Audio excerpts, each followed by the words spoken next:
Maka iqamah itu adalah sama dengan mengetuk pintu langit dengan harapan bahwa ke musola itu guna saya mengejar tempat ngaji berikutnya. Maka ini termasuk dalam hal itu.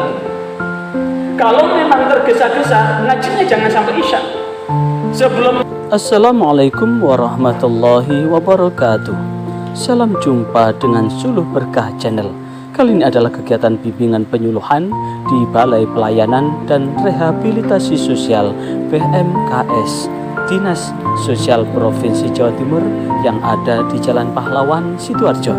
Bagi Anda yang baru bergabung, jangan lupa subscribe, like, dan komen untuk keberlanjutan dari tali silaturahim kita. Kali ini kita akan membahas tentang targhib iqamah dan targhib meninggalkan azan sebelum melaksanakan sholat sesudah azan. Alhamdulillah, Allahumma sholli wa sallim wa barik ala sayyidina Muhammadin wa ala alihi wa ashabihi wa man ittaba'a amma ba'd. Alhamdulillah, walaupun hujan cukup lebat di waktu asar ini, kita mampu meninggalkan tempat duduk kita untuk memenuhi panggilan azan guna melaksanakan sholat zuhur sholat asar di awal waktu. Sekali lagi, alhamdulillah, walaupun hujannya cukup lebat, kita mampu melawan nafsu kita untuk melawan hujan yang begitu lebat, dan kita tetap bisa memenuhi panggilan Allah melalui azan sholat asar hingga kita bisa melaksanakan sholat asar berjamaah di awal waktu ini. Dan mudah-mudahan janji-janji Rasulullah yang sudah kita bahas kemarin betul-betul terpatrikan dan tercurahkan buat kita semua. Amal yang mendekatkan kita ke surga, amal yang paling utama, amal yang paling Allah cintai, dan tentu amal-amal yang mendatangkan keridhaan Allah Subhanahu wa taala.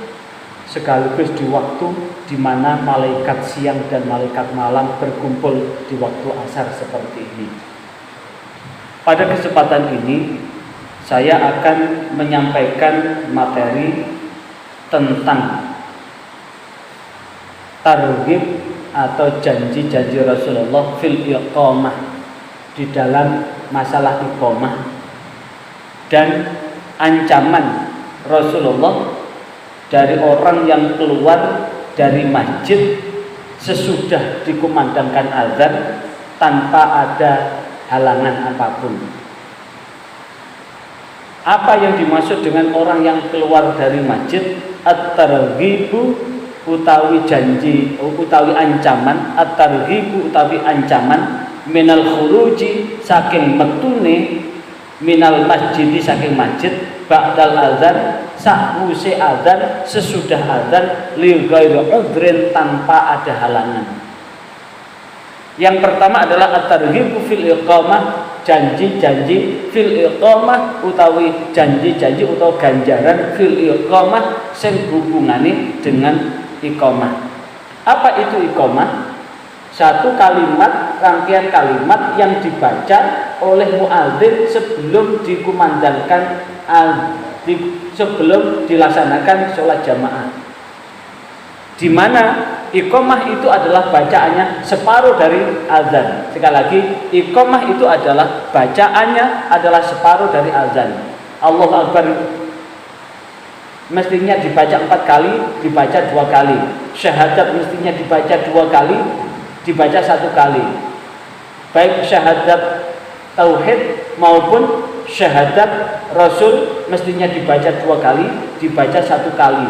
Kemudian hayya 'alas sholat mestinya dibaca 2 kali, dibaca 1 kali.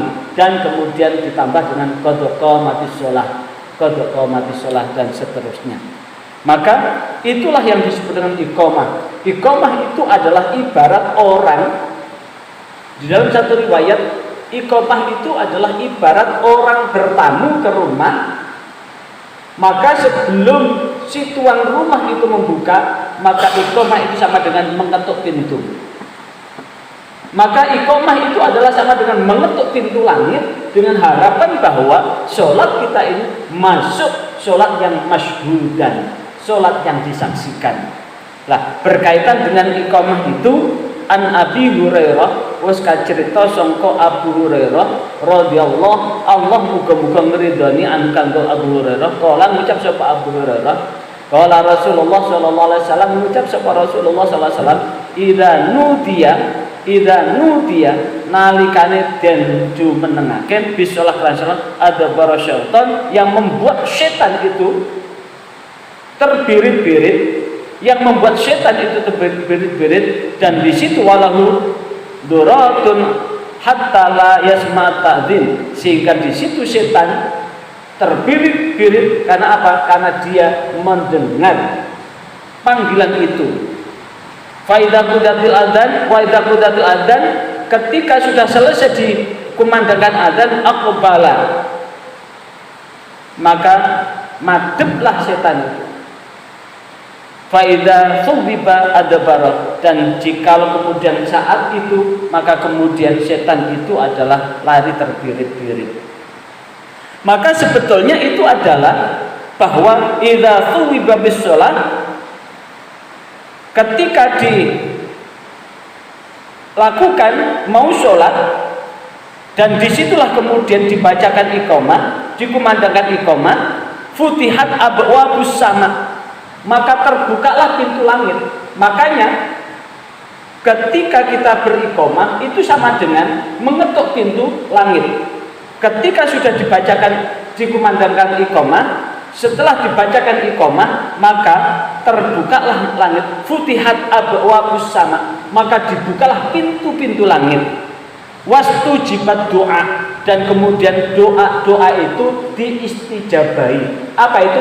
Dikabulkan. Makanya iqamah itu bagian dari sangat disunahkan atau disunah muakkad. Ketika kita sholat lah, itu kemudian dibacakan iqamah, dan ketika dibacakan iqamah itulah adalah tanda kita melakukan sholat berjamaah. Beda dengan sholat sendiri. Sekali lagi, beda dengan sholat sendiri.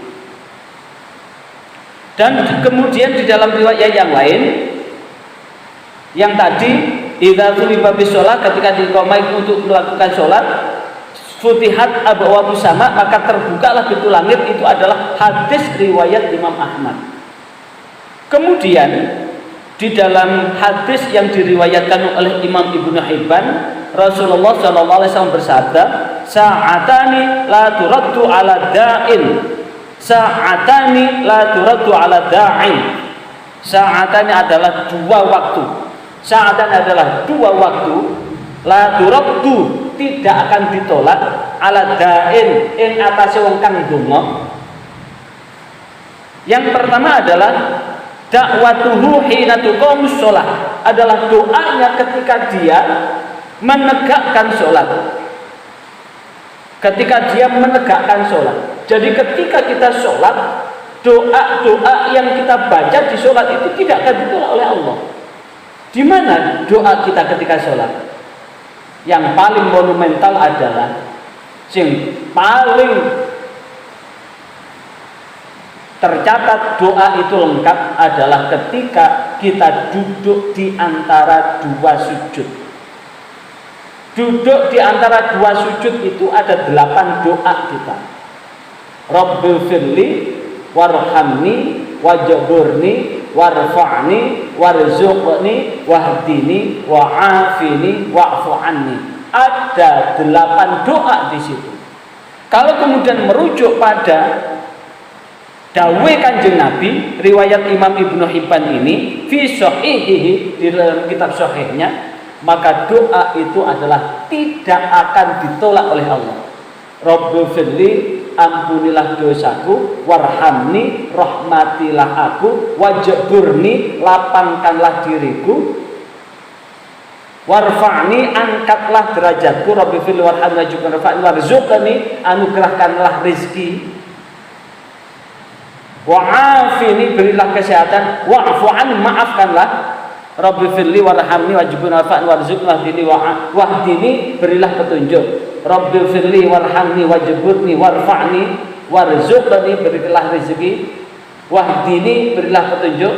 Wa'afini berilah kesehatan. Wa'fu'ani dan maafkanlah. Ada 8 permintaan. 8 permintaan ini kalau Allah mengabulkan, ini adalah sebuah anugerah yang luar biasa buat kita, dan itu tidak akan ditolak oleh Allah.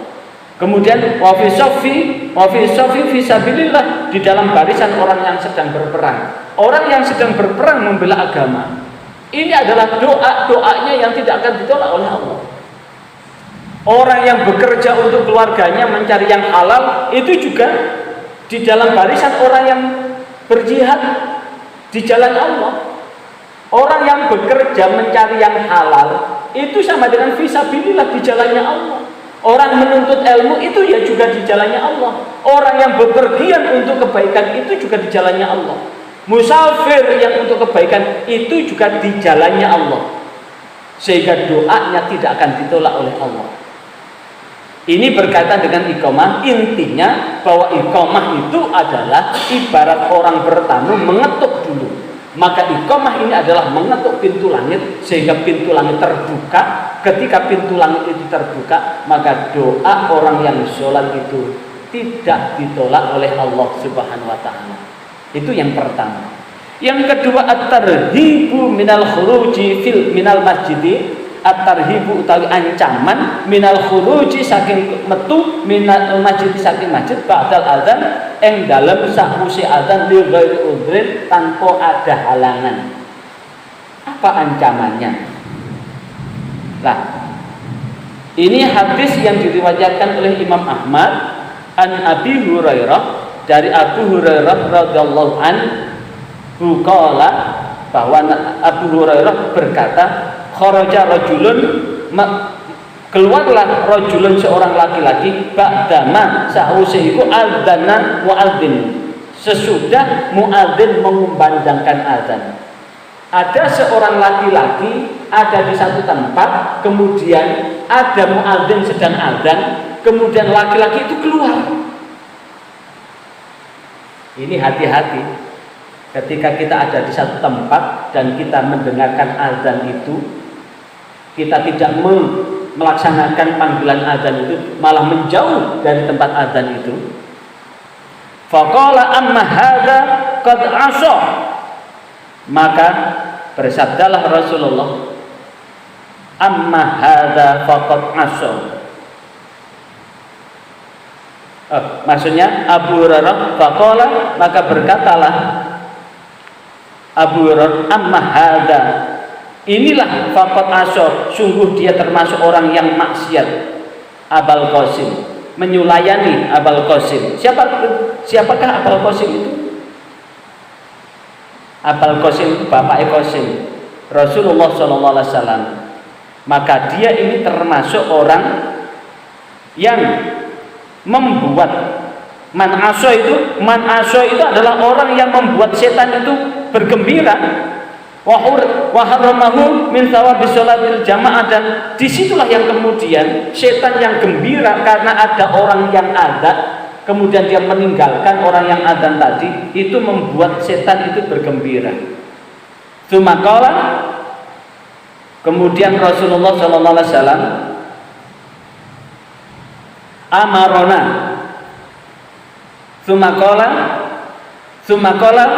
kemudian berkatalah Abu Hurairah, amarona, merintahna ing kita sapa Rasulullah sallallahu alaihi wasallam. Maka Rasulullah sallallahu alaihi wasallam memerintahkan, apa perintahnya Rasulullah? Qala, idza kuntum fil masjid, apabila kamu semua berada di dalam masjid. Sekali lagi, apabila kamu semua ada di dalam masjid, fanudiya, maka dipanggillah bisolah, kelawan solat, fala yakhruj ahadukum, mongko ojo pisan-pisan metu sapa ahadukum salah siji sira. Misalkan saya ada di masjid seperti ini, padahal posisi saya adalah sebagai seorang mubaligh sedang ngaji di dalam masjid. Kemudian setelah selesai ngaji, kemudian adzanlah.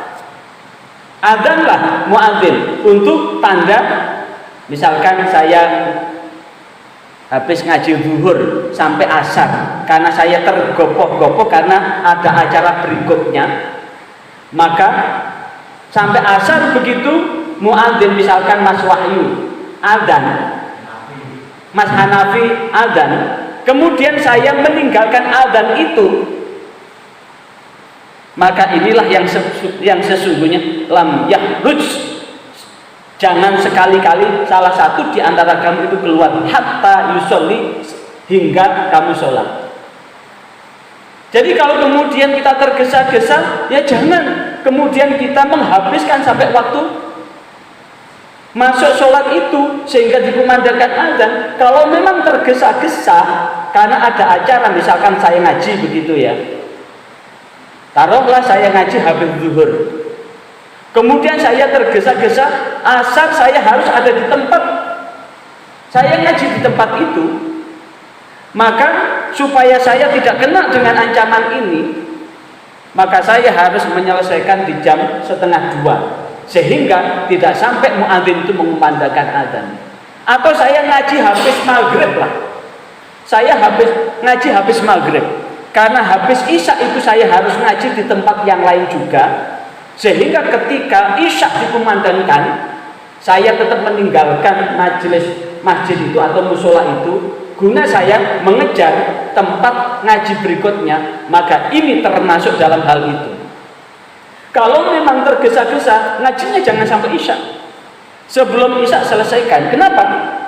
Karena itu menunjukkan bahwa ini amat dimurkai oleh Rasulullah SAW. Bahkan di dalam hadis yang diriwayatkan oleh Imam Tabrani, la yasma'un nida fi masjidi hadza thumma yakhruju minhu illa li hajatin thumma la yarji'u ilaihi illa munafiq. La yasma'u ora krungu sapa wong annida ing adzan fil masjidi hadza ing dalam masjid iki, summa yakhruju mongko kari-kari metu sapa wong minhu saking masjid illa li hajatin, kecuali untuk hajat yang memang betul-betul mendesak. Apa itu? Qada'il hajat. Misalkan ini sudah mau sholat, tiba-tiba perut apa? Mules-mules begitu. Tiba-tiba perut mules-mules, mencari kamar kecil nggak ada, akhirnya keluar. Itu kan hajat. Kalau dipakai sholat tambah kebelet gitu. Sumalayarji, kemudian dia tidak kembali lagi ilahi ke masjid illa munafik, kecuali adalah munafik. Jadi ketika mendengar azan dan kemudian tidak segera untuk sholat di azan itu, ini yang kemudian dijadikan bahwa hanya orang yang munafik yang kemudian melakukan hal itu. Bahkan di dalam riwayat Imam Ibnu Majah, man adrakahul adzan, man sapane wong adraka kang nemu sapa man apa al adzan, man utawi sapane wong adraka kang nemu apa al adzanu adzan hu man fil masjid ing dalam masjid, tsumma kharaja, kemudian dia keluar, tsumma kharaja mongko kali-kali metu sapa wong lam yahruj, ora metu sapa wong li hajatin arai marang hajat, wa huwa la yuridu raj'ah, kemudian dia tidak menginginkan kembali, fa huwa munafik, maka dia termasuk orang munafik. Maka inilah yang kemudian sesungguhnya ketika kita mendengarkan azan dan azan itu tidak kita penuhi, kita menghiraukan azan, maka ini yang akan menyebabkan hati kita ini, kata Rasulullah, yang pertama ditegaskan di dalam hadis yang diriwayatkan oleh Imam Tabrani, kemudian Imam Ibnu Majah, kemudian diperkuat oleh Imam Abu Dawud, maka semua itu ketika mendengarkan azan dan kemudian tidak memenuhi panggilan itu, maka itu akan menjadi catatan buat kita. Itu adalah termasuk menyebabkan kita menjadi orang yang munafik. Orang munafik itu di dalam riwayat yang lain itu tidak bisa masuk surga, dan dia itu antara surga dan neraka itu bainal al manzil bainal manzilatain. Karena itulah mudah-mudahan kepatuhan kita saat ini di dalam rangka memenuhi panggilan Allah ini akan meneguhkan hati kita, meneguhkan iman kita, meneguhkan diri kita di dalam rangka mengejar ridha Allah atau mencari ridha Allah. Sehingga alhamdulillah walaupun hujan dan sekarang sudah mulai reda, kita bisa melaksanakan sholat dengan sebaik-baiknya. Kiranya ini yang dapat kita jadikan materi pada sore hari ini. Mudah-mudahan Allah membimbing kita di jalan yang benar, jalan yang Allah ridhai, hingga mudah-mudahan kita diselamatkan oleh Allah baik di dunia maupun di akhirat. A'udzubillahi minasyaitonirrajim. Bismillahirrahmanirrahim. Alhamdulillahirabbil alamin. Allahumma shalli wa sallim ala sayyidina Muhammad walhamdulillahirabbil alamin. Ya Allah, hidup kami ini adalah sangat singkat.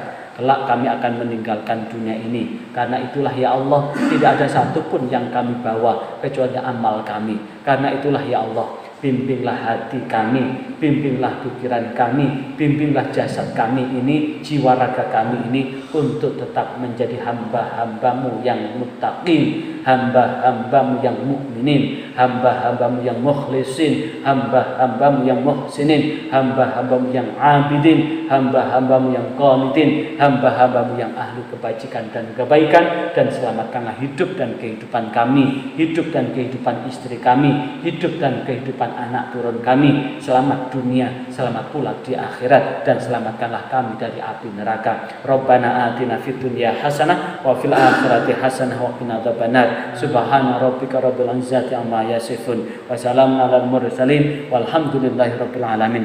Wassalamualaikum warahmatullahi wabarakatuh.